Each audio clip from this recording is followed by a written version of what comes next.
Today is August 14 and ulan pa rin ang ulan mga mi. Kumusta ang lahat? May panty pa bang maisusuot?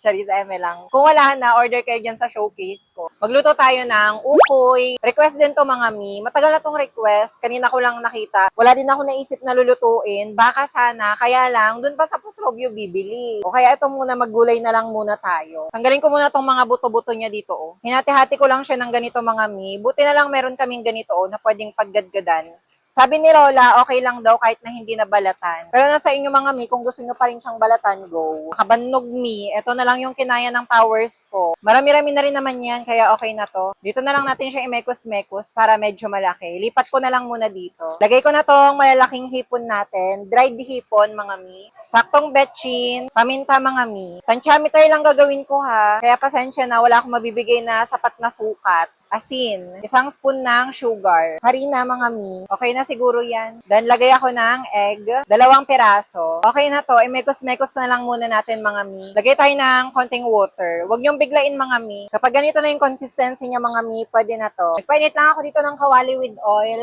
Prito muna ako ng maliit para tikman ko muna. Satisfy na ako dun sa timpla niya mga mi. Mag-start na tayo dito magprito. Basta saktuhan nyo lang yung apoy nyo mga mi para naman hindi masunog kaagad. Mukhang kasya naman yung apatin na natin. Okay na to mga mi, tanggalin ko na lang muna para hindi na masunog. Magsalang na tayo kaagad ng second batch. Tinapos ko na lang siyang iprito mga mi. Ilagay ko na siya dito sa lalagyan niya para mai-display na natin. Na-disgrasya kanina.